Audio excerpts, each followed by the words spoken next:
Coucou tout le monde, on est en live. J'espère que vous allez bien. Coucou YouTube. On va faire un format plus court que d'habitude parce que Picsou n'est pas là, déjà d'une part exceptionnellement, et d'autre part parce que, eh bien, à part Polygon 2.0 où là franchement c'est du lourd et on va focus là-dessus, j'ai pas trouvé les news de cette semaine très intéressantes. Et au lieu de prendre mon temps à faire des choses intéressantes qui seraient de faire de l'analyse fondamentale, je vous avoue que ce qui s'est passé un petit peu dans le pays, la France, je vous rassure, on va pas parler de politique ce soir, ça m'a un petit peu touché. J'ai perdu un peu trop mon temps à traîner sur les réseaux sociaux, à me préoccuper de cette situation-là. Ce sera la seule parenthèse que je ferai sur ce sujet-là. Donc on va parler de Polygon 2.0, qui est le nouveau écosystème de Polygon, et pour le coup, on peut vraiment parler d'écosystème. On va faire un focus là-dessus. On en a parlé dans les émissions précédentes. Il est question de différentes app-chains, de différents roll-up publics, avec un jeton matic qui va servir à la sécurité de l'entièreté de l'écosystème. À côté de ça, eh bien, ils vont essayer de proposer une sorte d'interopérabilité entre l'écosystème Polygon et Ethereum pour toujours rester dans la course. En tout cas, voilà, j'espère que vous allez bien, tout le monde. N'hésitez pas à vous manifester dans le chat. Et puis, c'est parti, on fera un point également sur les actualités de la semaine, mais ça va être un format beaucoup plus court. Un peu d'analyse, prix on-chain, etc. Bah, qu'est-ce qu'on peut dire? On peut effectivement remplacer Picsou l'espace de quelques minutes. On a un Bitcoin qui est de plus en plus fort, avec une Bitcoin dominance qui a dépassé les 51% depuis une semaine. Donc ça veut dire que Bitcoin à lui tout seul, il pèse plus de 50% de la capitalisation totale de marché, connue en tout cas. On a un Total 3 qui tient, on en avait déjà parlé avec Picsou. Alors vous savez, le Total 3 c'est la capitalisation de marché en excluant Bitcoin et en excluant Ethereum. Pour le moment ça tient. Pour les altcoiners, on espère que ça va tenir. Est-ce que ça va tenir? Je ne sais pas. Voilà, personne n'est devin, mais là pour le coup, j'ai même pas de conviction particulière, si ce n'est que le bear commence à être de plus en plus long. Et on sent bien de toute façon que l'audimat n'est pas très emballé, que ce soit par les altcoins, mais également les NFT. C'est vrai qu'on peut parler rapidement des NFT. Moi, vous savez, j'ai pas trop de NFT, mais je surveille certaines choses. Quand tu regardes par exemple The Sandbox, à un moment donné, quand on était en pleine bulle métaverse, je regardais les lands, on était bien au-dessus des 3 Ethereum le land. Là, on est à 0,35 $. C'est absolument catastrophique ce qui se passe. L'immobilier virtuel est en train de se péter la gueule violent. Donc, ça peut être une occasion de faire ses courses. Moi, personnellement, j'avoue que à ces prix-là, ça commence à vraiment m'intéresser. Donc, ça, c'est pour l'immobilier virtuel. Il y a aussi Clonix, qui était une des collections NFT les plus hype. Les Clonix, on a un floor qui est passé en dessous des 2 Ethers. On a même dans certains cas des images qui sont vendues à 1 Ether et demi. Je serais Nike personnellement, je serais un petit peu stressé par la situation. Je parle de Nike parce que Nike a racheté la boîte Artefact, qui est la boîte derrière ces NFT là. Ça a langé cher. Tu voulais dire quoi? Ça a plongé cher. Ouais, ça a mangé très très cher. Côté NFT, c'est absolument catastrophique. On peut regarder un peu les mutants aussi. Les mutants, voilà, on est à 5 Ethers. Je crois même qu'à un moment donné, on est allé en dessous. Non, on est en train de chercher des nouveaux plus bas. D'ailleurs, là, j'utilise OpenSea, mais je peux aller sur Coin Academy pour ça. Pudgy Penguin, ouais, je pense que Pudgy Penguin, il y a un petit peu plus de hype. Il y a le côté communautaire qui a fait que, voilà, en tout cas, graphique. Voilà, je voulais regarder graphique des NFT, juste pour avoir un petit peu de recul surtout, en reprenant les mutants notamment. En sachant que je peux l'avoir en dollars. Donc là, c'est un average, mais là, j'ai le prix en Ether. Regardez, on dézoome un coup, c'est violent, c'est vraiment violent depuis le top à plus de 40 Ethers. Donc ça c'est le prix en Ether, mais je crois qu'en dollars c'est encore plus violent. Ouais, les charts ne sont pas très épaisses, mais en tout cas c'est d'une violence absolument inouïe. Alors quoi en penser? Moi mon avis c'est que le marché du NFT c'est le tout début. Je sais qu'il y a beaucoup de gens qui sont vraiment pas très branchés NFT, mais c'est un peu comme les altcoins au tout début. On a eu une grosse poussée sur le cycle 2012-2013. Après on a eu la deuxième poussée en 2017, vous le savez. Grosse explosion de bulles, les gens se disaient c'était terminé, et puis ça nous a pas empêché de faire un bull market sur l'année 2020-2021. Là, le problème, c'est que c'est le néant absolu. C'est toujours pareil, c'est qu'on a des collections, des projets qui puent le fric, mais ça manque d'activité. Alors, sur les Bored Ape, on a quand même un petit peu d'activité, ils font des conférences, un peu d'événementiel, des side events, des trucs comme ça, mais vu les millions brassés, les gens peuvent se dire ouais, c'est un peu abusé. Par contre, Clonix, moi, j'ai pas trop suivi, mais je sais qu'ils étaient très très attendus, notamment de par le fait que la boîte derrière a été rachetée par Nike. Et bah pour le moment, c'est pas terrible quoi. Il y a le côté pas liquide aussi, bien entendu. entendu, mais mis à part ça, c'est juste que voilà, c'était surévalué et que la personne veut entendre parler de NFT tout simplement. Bon, ça c'était la parenthèse. J'ai envie qu'on se reconcentre sur Polygon. Alors quoi retenir de cette histoire de Polygon 2.0? Plus ou moins toutes les semaines, ils nous annoncent des nouveautés par rapport à l'écosystème. Là, ils nous parlent un petit peu de la stack technique et pour le coup, c'est très intéressant. Je vais juste essayer de reprendre la roadmap. Stack technique, soon, mi-juillet, on en saura plus sur le jeton Matic. Mais en tout cas, qu'est-ce qu'on voit de la stack technique? Comme je le disais plus tôt, on a différents types de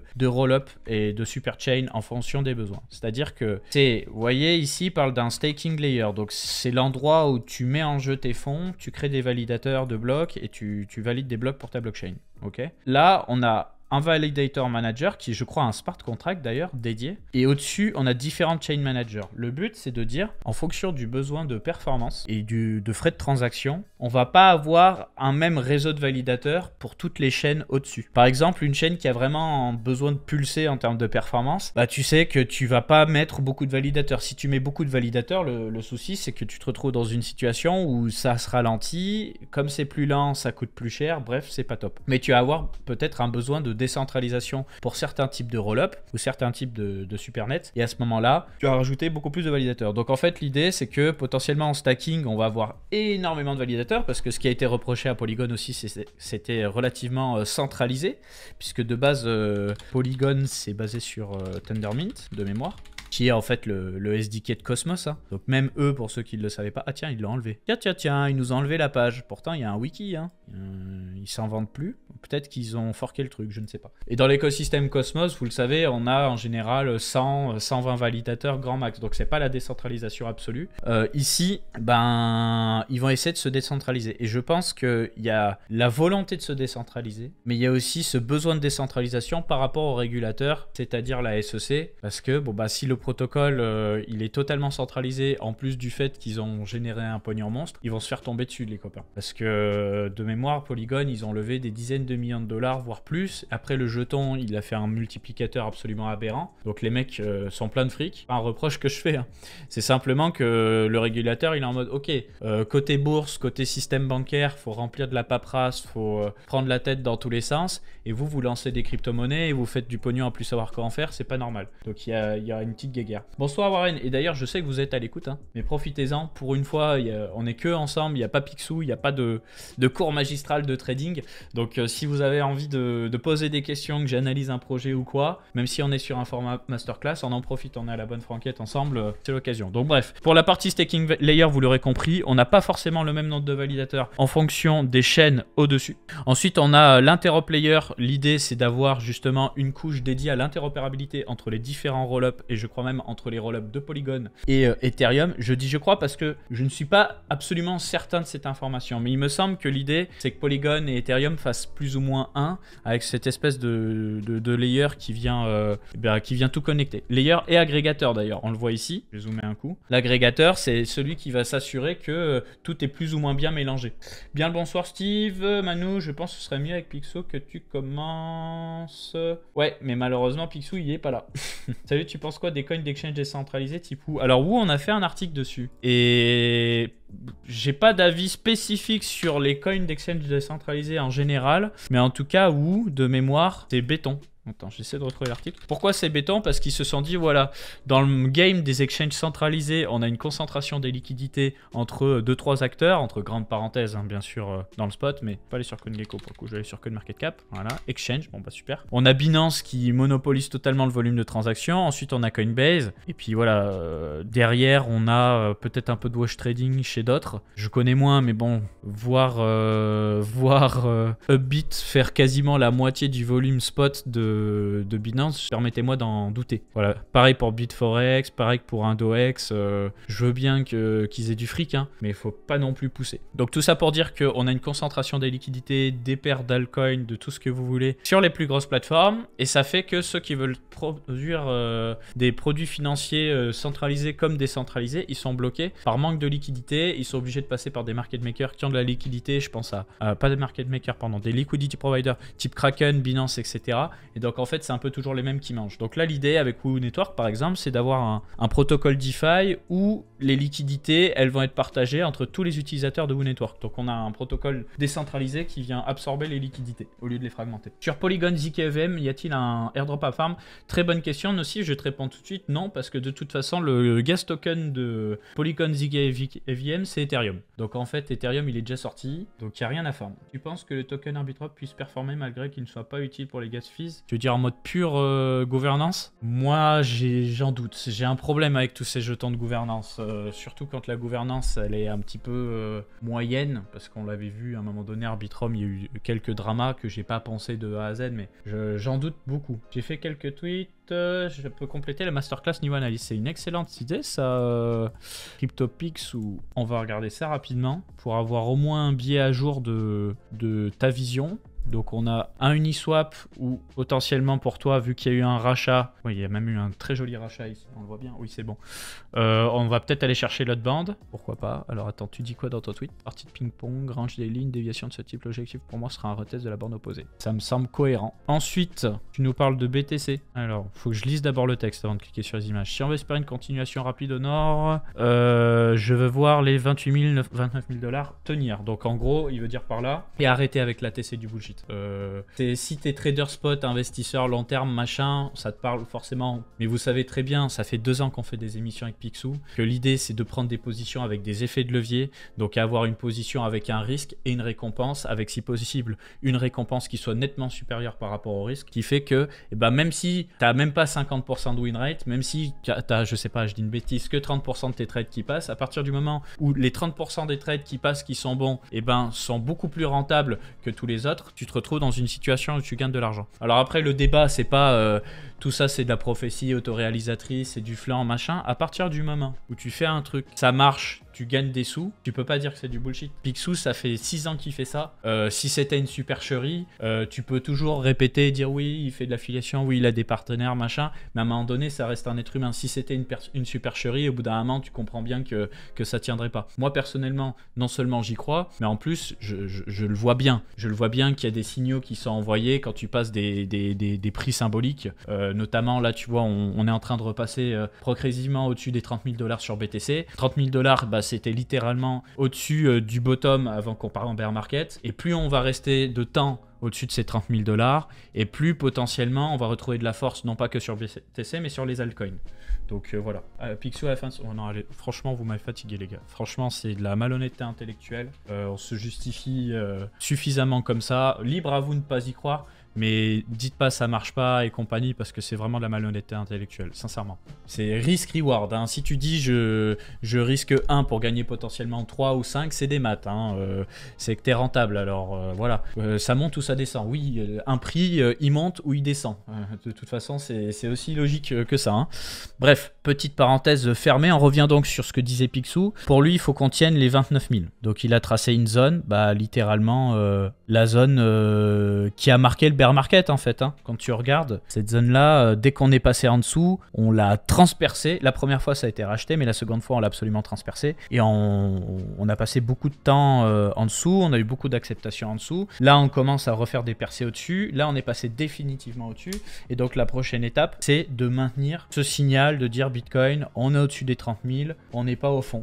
On n'est pas au fond du trou. Merci beaucoup Arct SB pour le sub. Voilà le signal. Donc vous le savez, merci Nico également. Vous le savez, quand on fait du trading, je me suis absenté, pourquoi il parle d'ATE? C'est la petite parenthèse sur les tweets de Picsou. Voilà, quand on regarde une charte, on regarde avec différentes bougies, différentes échelles de temps. Oula, j'ai des restes de mes anciennes chartes. Nous, en l'occurrence, ici, on est en weekly. Donc, c'est des bougies qui durent une semaine. Là, on peut dire qu'effectivement, on a eu une semaine où il ne s'est pas passé grand-chose niveau prix, on va dire. Ce que je veux dire par là, c'est que sur les semaines précédentes, on a eu parfois beaucoup de volatilité. Là, en l'occurrence, rien de spécial. Hein. On va voir à la clôture. La clôture, elle est dans... Voilà, elle sera à 2 h du matin. Pardon, excusez-moi, j'ai eu un doute. Le graphique au chargement, ouais, c'était un vieux... comment ça s'appelle? Fibo, ouais, c'est Fibo, c'est ça.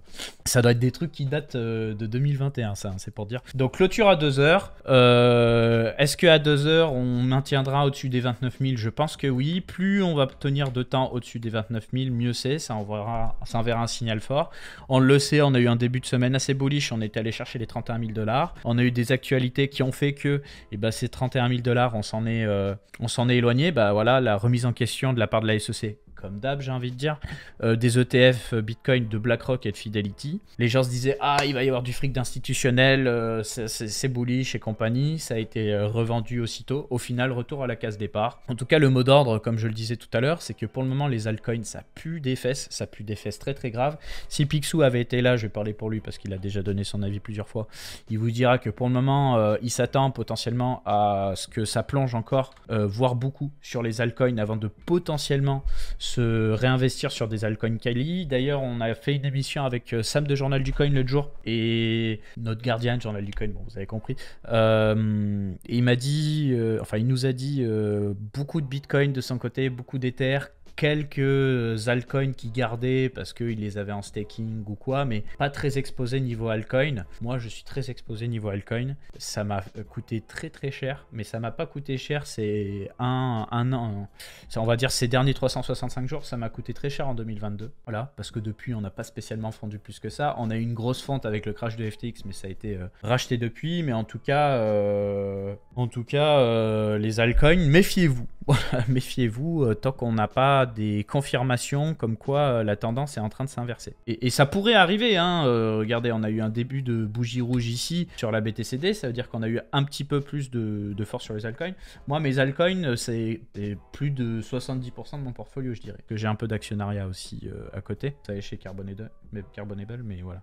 Je n'ai pas de top 5 altcoins à vous donner, les copains. T'as vendu tes alts? Il y a eu pas mal d'alts que j'ai vendus, mais depuis très longtemps déjà. Des Layer 1 notamment, quand ça a commencé. En fait, quand il y a eu le crash Luna, j'en ai gerbé quelques-uns et j'ai pas remis les pieds dessus. Il y a quelques alts que je jugeais quali, que j'ai voulu garder. Ça a plongé comme les autres, j'ai envie de dire. Et puis voilà, moi j'avais des stables que j'ai gardés. Et voilà, des news sur le futur d'Ethereum.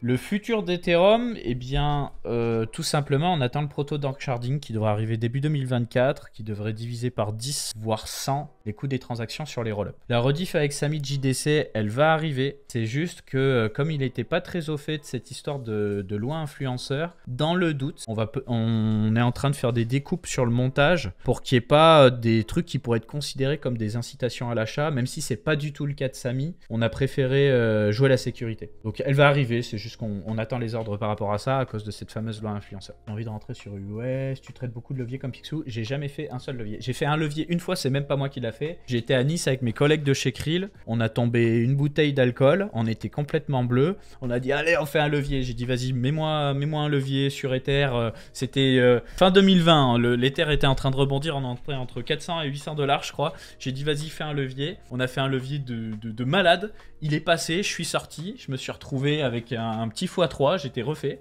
et après du coup c'était mon micro portfolio pour aller acheter des altcoins pourris sur Binance. Vous vous souvenez des merdes qu'on achetait quand ça s'appelait là, Ambrosius et compagnie, voilà. C'est avec ce budget là. Mais mis à part ça, jamais de levier. Ça m'a toujours fait peur, ça correspond pas du tout à ma façon de faire.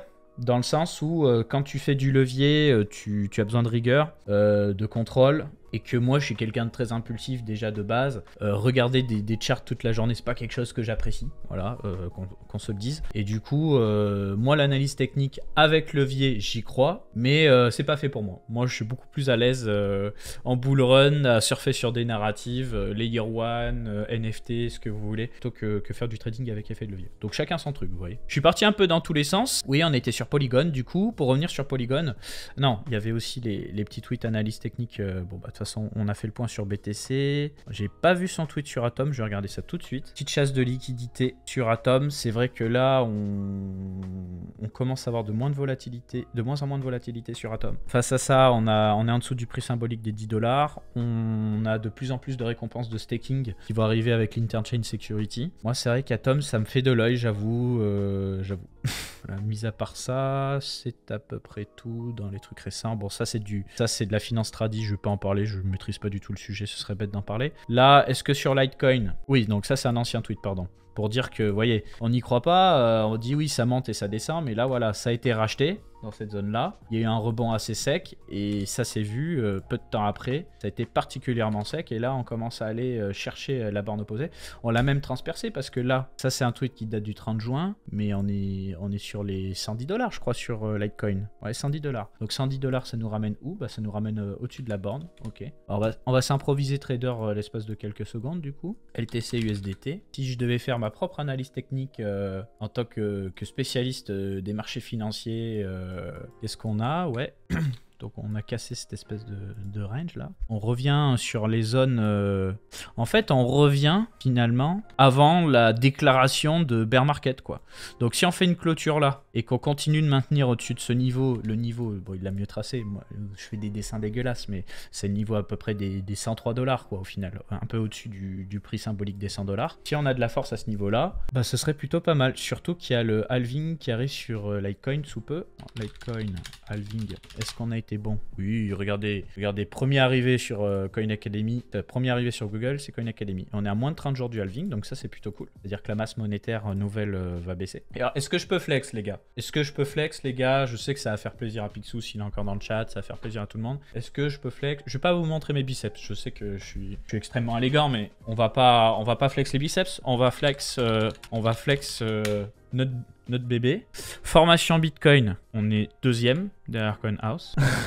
Formation Ethereum, donc on a du sponsorisé de partout. On quitte le sponsorisé, on a PLB Consultant, CoinHouse, Cryptos, Orsis, puis Coin Academy, on est page 1. On est plutôt pas mauvais. Et après, voilà, sur des requêtes clés type slashing crypto en ce moment...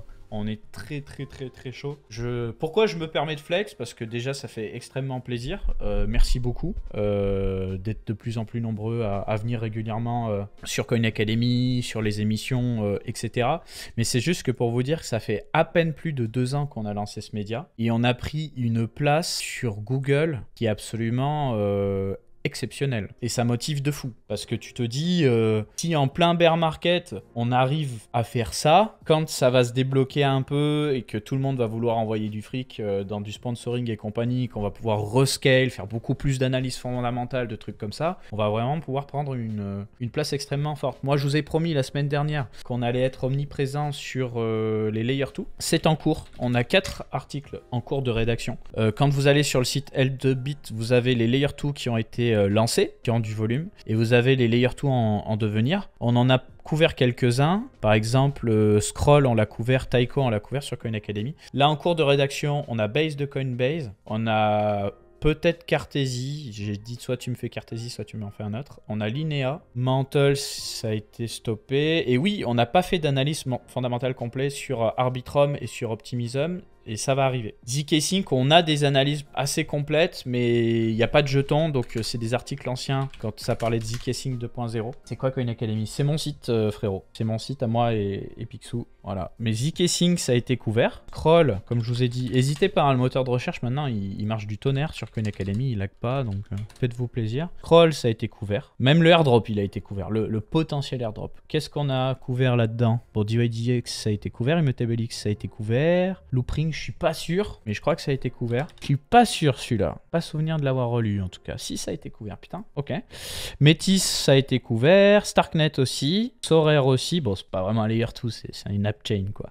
Boba Network aussi. Aztec, il faudra. Aztec, il faudra. Le problème, c'est que j'ai dit on va pas faire Aztec parce que c'est pas un truc pour de la DeFi, c'est pour du paiement private. Mais tôt ou tard, on va le faire. Myria, il va falloir le faire. C'est un truc de gaming aussi. Fuel, on a fait la V2 de Fuel pour Celestia. Donc on en a quand même couvert pas mal. Hein. On a couvert pas mal. On a même fait l'airdrop potentiel. Là, donc n'hésitez pas à utiliser le champ de recherche de Coin Academy. Vous avez tout ça. Et j'arrête avec mon flex passager. Voilà, donc de la force sur Litecoin avec potentiellement une excellente clôture. Ça régale. C'est la même chose pour Bitcoin Cash hein, d'ailleurs.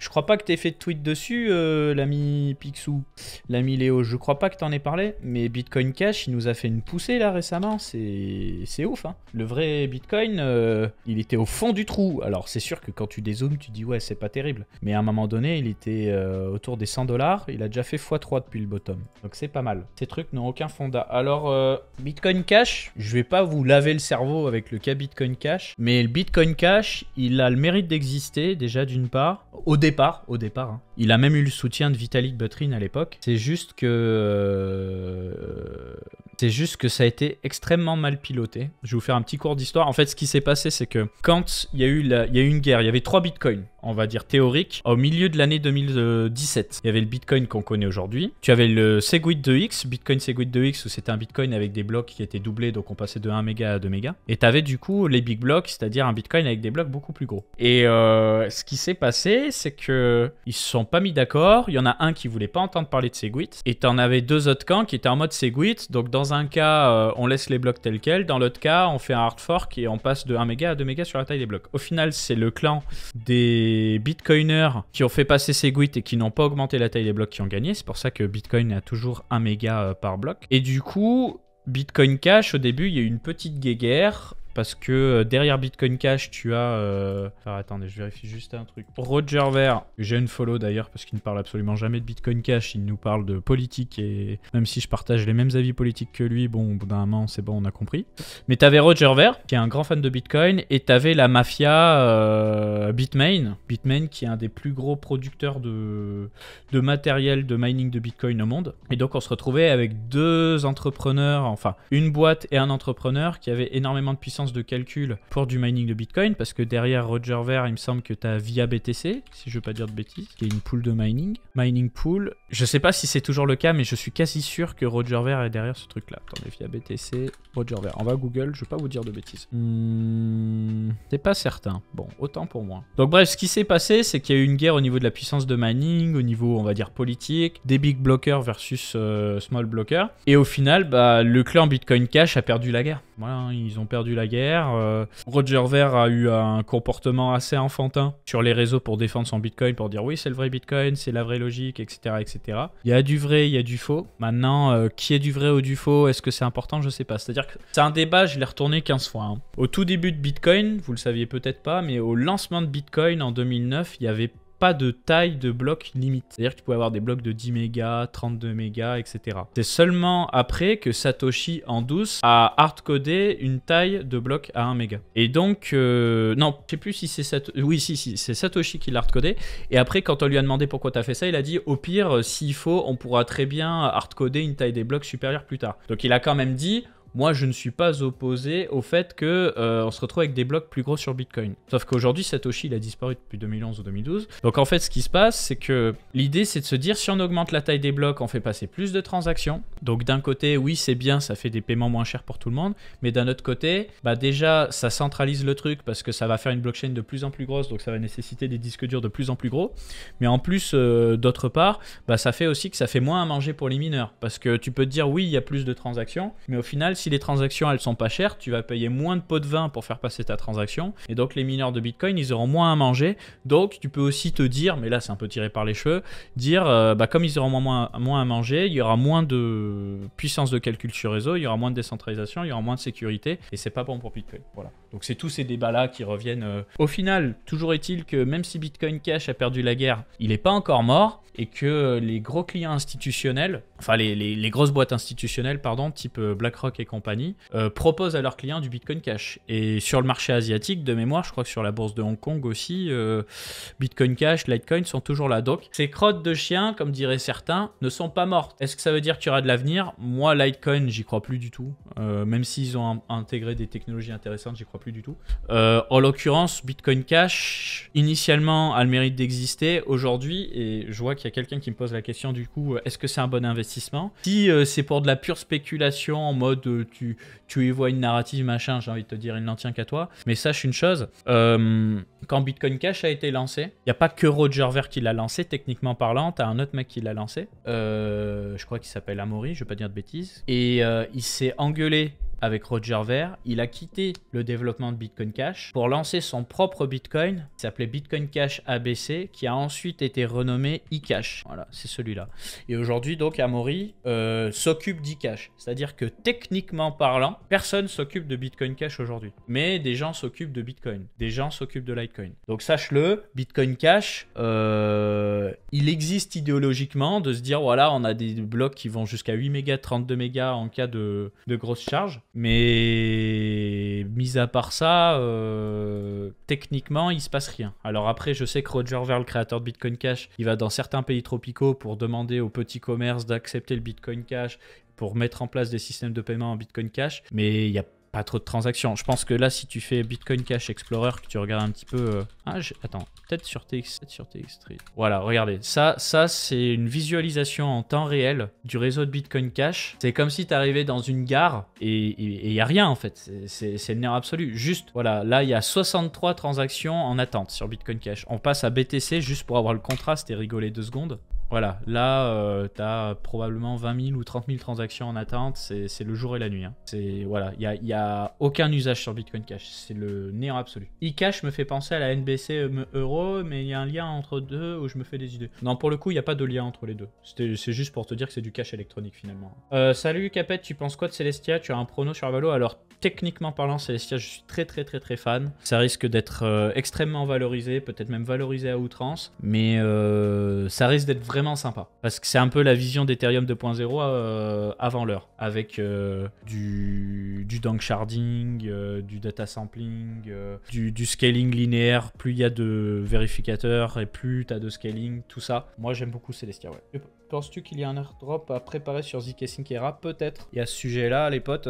Si vous voulez farmer de l'airdrop, on ne vous fait aucune garantie de résultat, mais en tout cas, on a fait plein d'articles sur les potentiels moyens de farmer des airdrops. Sur Coin Academy, vous allez en page d'accueil. Dans la catégorie airdrop, vous avez tout ça. La Zeta Chain, je connais pas. J'ai vu des rumeurs avec $2 du token pour Celestia. Je sais pas du tout, mais à mon avis, on sera bien au-dessus des 1 milliard de capitalisation. Voilà, ça fait combien de temps qu'on est ensemble? Déjà 37 minutes, hein, je meuble bien, les gars. Je vous disais, ouais, j'ai pas trop eu de trucs sympas, mais j'arrive toujours à trouver des solutions pour vous occuper. Ensuite, donc, on a Tezos qui a sorti sa 14e mise à jour. J'aime parler de Tezos parce que, mine de rien, c'est une belle vision. Même si niveau prix, ça suit pas. Techniquement, c'est assez décentralisé. Dès qu'il y a des belles technologies qui sortent, ils sont là pour les mettre en place. Par exemple, ils ont intégré le consensus du Cosmos SDK, le Tendermint qu'ils ont retapé pour faire, ça s'appelle Backmint, un truc comme ça, je crois. Là, voilà, c'est une nouvelle mise à jour qui va dans la même logique que Celestia et Ethereum, du coup, c'est-à-dire rollup centrique. L'idée, c'est d'avoir un layer 1 qui est pensé pour des rollups, pour que n'importe qui puisse lancer très facilement son rollup.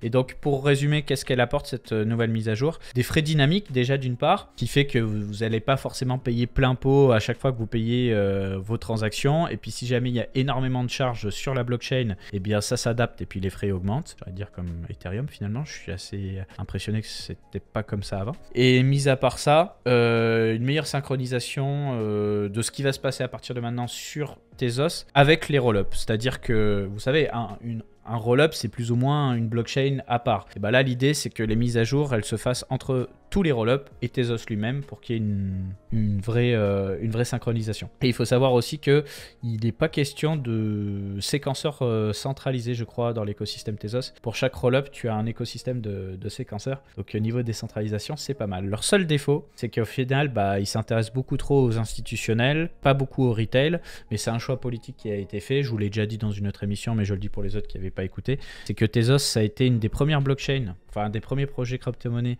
à être attaqué par le régulateur financier américain. Et ils sont toujours en procès d'ailleurs de mémoire. Et donc ils ont fait le choix de ne s'intéresser qu'à de l'institutionnel, parce qu'un client institutionnel, il est beaucoup plus responsable de son fric par rapport à un investisseur crypto qui voit les cryptos un peu comme du casino. Et donc ça passe vis-à-vis des régulateurs. Donc ils sont concentrés là-dessus. Dans leur communication, dans leur développement aussi, ils bossent avec des banques, ils bossent avec, je crois, des Big Four, etc. Donc c'est un choix, sur le circuit européen en tout cas, c'est un choix privilégié Tezos pour beaucoup de très grosses entreprises. J'ai un ami qui est, je crois, numéro 4 chez Tezos, qui lui justement a pour boulot de signer des deals. Et voilà, que ce soit en Belgique, au Luxembourg, en France, etc. Il y va de partout, il rencontre plein de grosses boîtes. Et en fait, le mot d'ordre, c'est ça. Voilà, c'est vraiment de s'occuper de l'institutionnel. Ensuite, Binance face à la tourmente. Il perd son partenariat avec PaySafe. Alors ça, je trouve ça particulièrement intéressant. Je me permets de donner un avis qui vient dépasser un petit peu ce qui a été écrit sur Coin Academy. Et c'est mon avis, c'est pas l'avis de Coin Academy. Bon, déjà pour commencer, qu'est-ce qui s'est passé? Binance, c'est pas la première fois qu'il perd un partenaire bancaire. Donc là, à horizon mi-septembre, vous ne pourrez plus, je crois, faire des virements en euros pour alimenter votre Binance ou pour sortir l'argent de Binance. Donc il va falloir qu'il trouve un nouveau partenaire bancaire. Et ce qui est intéressant, c'est PaySafe. PaySafe, c'est un groupe. Vous connaissez peut-être PaySafe Card, mais en soi, PaySafe, ça ne s'arrête pas à PaySafe Card. C'est un groupe qui est gigantesque. Alors PaySafe Group, cartographie, je ne sais pas si je vais trouver d'ailleurs une cartographie des différentes entreprises détenues par le groupe PaySafe, mais en tout cas, je sais que tu as PaySafe Card, mais tu as aussi le groupe Skrill. Pour ceux qui ne connaissent pas, Skrill, c'est un gros concurrent de PayPal, qui est d'ailleurs régulé par la FCA, donc le régulateur UK, la Financial Conduct Authority. Et on en avait parlé. Avec qui on en avait parlé? J'en avais parlé dans l'émission avec le patron de... Ah, oh, le trou de mémoire, oh, c'est la fatigue ça. Le patron de Débloc, voilà. Bah, c'est l'occasion de faire la pub pour Coin Academy, mais voilà. Lui, il a beaucoup bossé pour Revolut, il a bossé dans le système bancaire. Et bon, ce qu'il m'avait expliqué, c'est que au final, le régulateur UK, anglophone, il est beaucoup moins flexible qu'à l'époque. Et je pense qu'en ce moment, il y a un renfort dans la réglementation du système bancaire en général, surtout depuis la guerre en Ukraine et compagnie. Ils sont obligés de faire gaffe par rapport aux clients russes et potentiellement des détournements de fonds parce que ça pourrait soutenir le régime de l'opposition, patati patata. Et je pense que dans le cas de Binance aussi, comme c'est de la crypto, peut-être qu'ils veulent s'éloigner de potentiels problèmes, d'accusations, de blanchiment, etc. C'est pas ce qui a été dit sur Coin Academy. Hein. C'est juste que bon, Skrill, PaySafe Card, bon déjà c'est des services qui sont beaucoup moins à cheval sur le contrôle du blanchiment qu'un PayPal parce qu'ils sont moins gros, je dirais. Pour autant, je vous dis pas que c'est des blanchisseries, c'est juste que bon, c'était plus flex et je pense qu'ils ont dû se faire tirer les oreilles ou qu'ils ont renforcé leur pole compliance, enfin l'égalité, etc. et qu'ils sont obligés de couper certains clients potentiellement pour éviter les problèmes. Et on le sait, dans les cryptos, il y a toujours ce risque de blanchiment. Dire l'inverse serait mentir. C'est-à-dire que non, tous les investisseurs crypto ne sont pas des blanchisseurs d'argent, même un très petit pourcentage. Par rapport à des clients normaux, peut-être que la question peut se poser, simplement, donc je peux comprendre. Tant qu'il n'y a pas une réglementation absolue dans tous les sens, bon bah ça sera toujours compliqué. Et si vous vous êtes opposé à tout ça, comme moi d'ailleurs, gardez votre pognon sur la blockchain, ne le gardez pas sur les exchanges. Ensuite, l'euro numérique. Voilà, la Commission européenne dévoile ses propositions. Bon, on a toujours des nouvelles par rapport à cet euro numérique qui risque de s'accélérer. Il devrait arriver, je pense, à horizon 5 ans, ouais, d'ici l'année 2028 à 2030 pour éliminer potentiellement le cash progressivement. Bonsoir MiamTV. Et donc, il y a toujours ce débat de est-ce qu'il va y avoir des paiements privés, etc.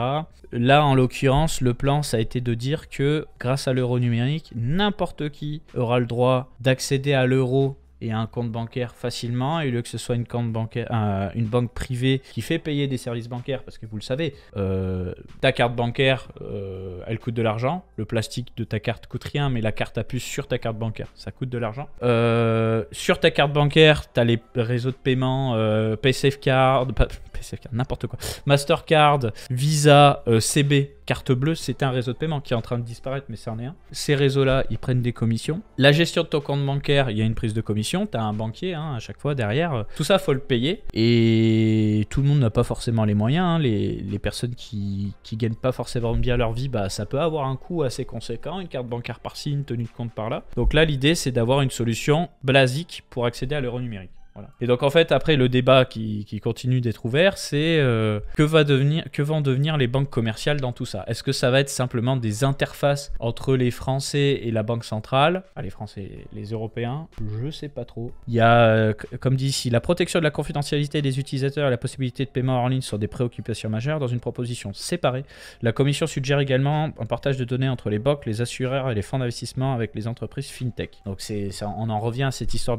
d'interface. Une fintech, c'est quoi? C'est une entreprise financière technologique comme les PayPal, comme les Skrill que je vous ai présenté juste avant, PCF, etc., etc. Donc le débat est ouvert. Je vous avais promis de ne pas faire de politique, donc je ne vais pas faire de parallèle avec ce qui se passe en ce moment en France. Par contre, d'un point de vue global, on nous a un petit peu donné le goût à tout ça avec le confinement et le pass vaccinal. À chaque fois qu'il y aura une situation chaotique de type une guerre totale, guerre civile, je sais pas moi, coup d'état politique dans un pays européen, tout ça peut arriver. Hein. Ça créera de la peur, et quand le peuple a peur, il se rapproche des extrêmes en politique, extrême gauche, extrême droite. Et à ce moment-là, ces extrêmes prennent le pouvoir, font passer des états d'urgence, des trucs comme ça, et rapidement font passer des lois, on va dire liberticides, qui vont complètement à l'inverse de nos valeurs de liberté et compagnie. Mais comme les gens ont peur, ils se disent normalement j'accepterai pas, mais là bon, c'est nécessaire. C'est ce qu'ils nous ont fait avec le Covid. Et c'est comme ça qu'ils vont nous l'imposer, cet euro numérique. Je sais pas exactement ce qu'ils ont comme plan, mais je connais quasiment personne qui va me dire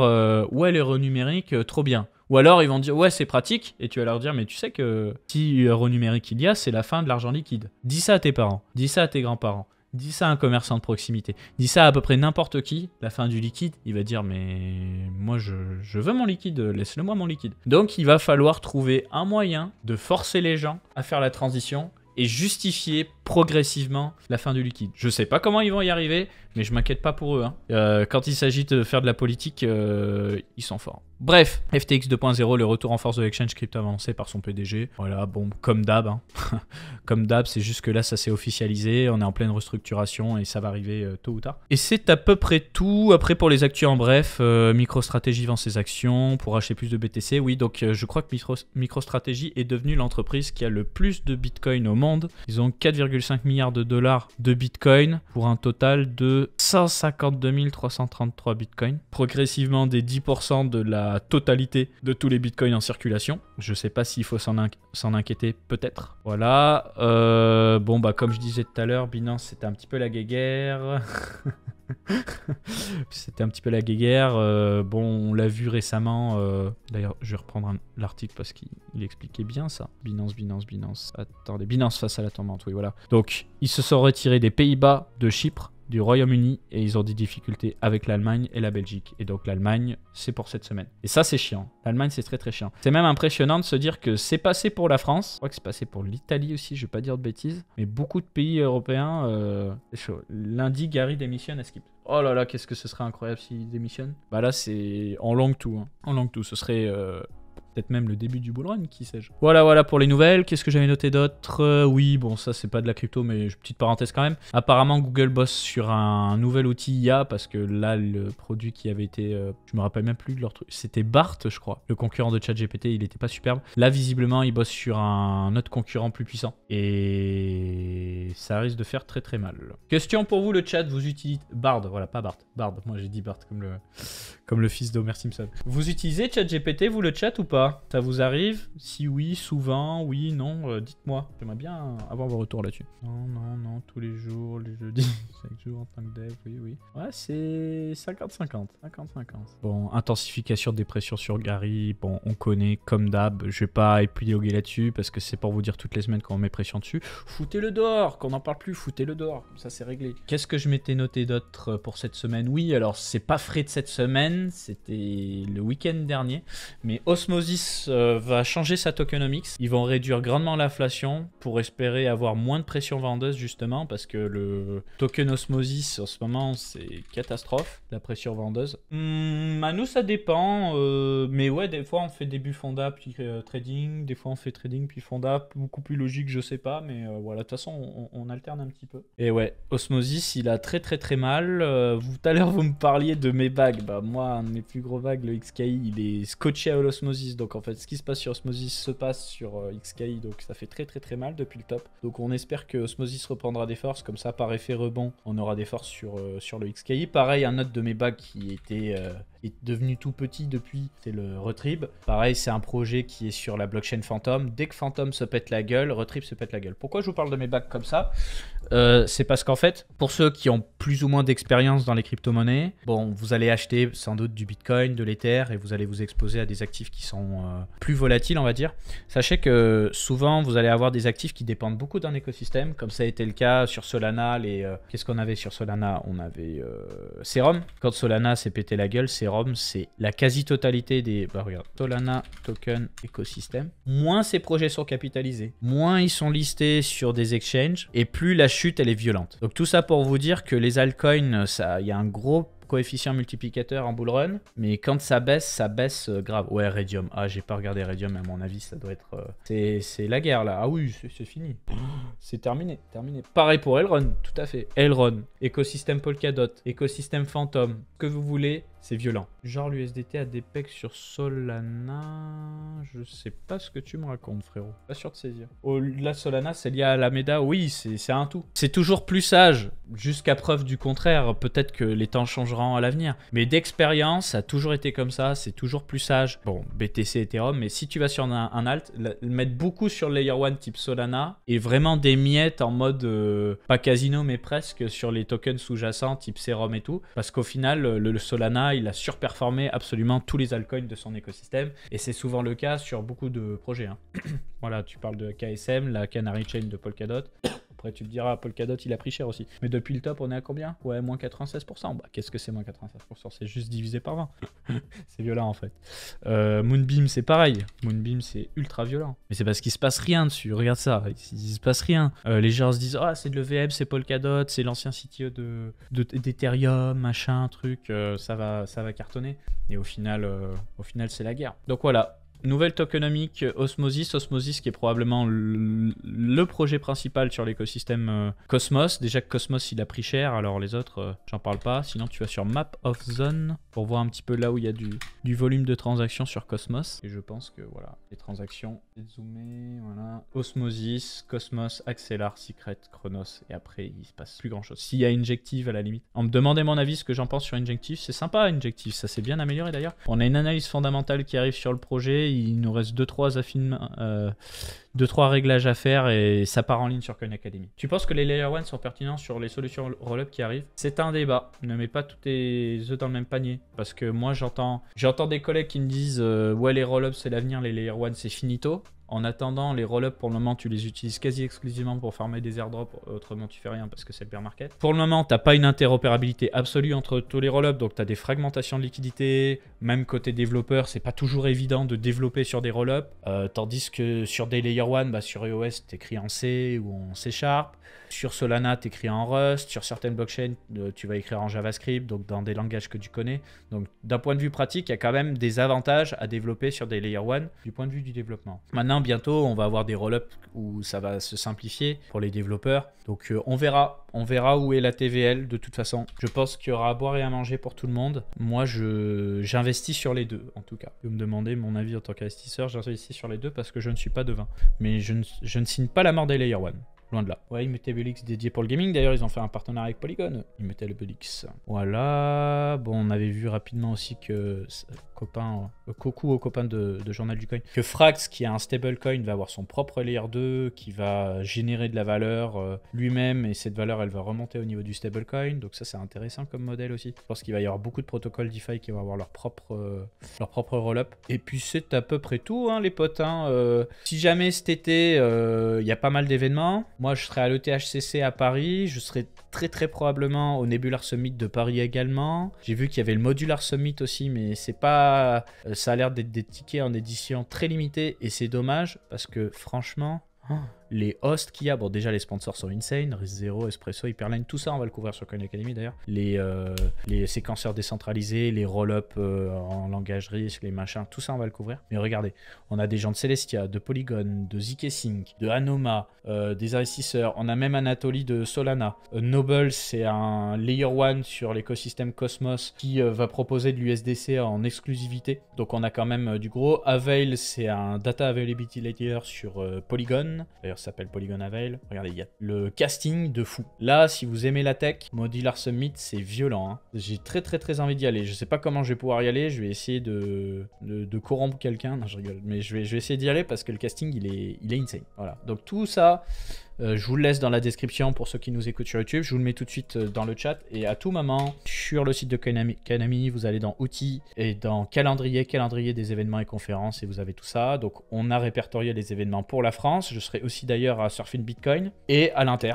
Notamment, chaque vendredi, dernier vendredi du mois, vous avez les Meetup Crypto au Luxembourg. En ce moment, j'y vais pas, mais je vais bientôt y retourner. Des événements un petit peu partout dans le monde. Des événements NFT pour les gens qui aiment bien le côté artistique des gens. Des événements Bitcoin pour les maxi, et puis des événements pour les altcoins. Donc faites-vous plaisir. Atom pour le prochain BR, tu y crois? Ça va dépendre de leur capacité à faire en sorte qu'Atom ait un hub incontournable pour sécuriser d'autres chaînes de valeur avec l'Interchain Security, je dirais. Donc je demande à voir. Pour le moment, je suis que entre deux chaises, moi, avec Cosmos. Juillet, le side event Cosmos. J'y vais, Sébastien, au side event Cosmos du 19 juillet. J'y vais, Picsou aussi. Possible d'avoir ton avis sur Neon Labs? Ah, tu m'avais posé la question l'autre jour, je crois. On a fait une interview de Neon. Alors moi, la seule chose que je peux te dire par rapport à Neon, c'est que ça fait depuis novembre 2021 que je connais leur existence et que ça fait depuis novembre 2021 qu'on parle d'EVM sur Solana. Donc le principe, c'est quoi, si vous voulez? C'est un émulateur d'Ethereum Virtual Machine pour Solana, parce que Solana ne tourne pas sur Ethereum. Embarquer des développeurs Ethereum dans l'écosystème Solana. Pour le moment, j'en entends pas vraiment parler. Je sais même pas s'ils sont en mainnet ou pas, peut-être bien. La capitalisation, je sais pas trop quoi en penser non plus.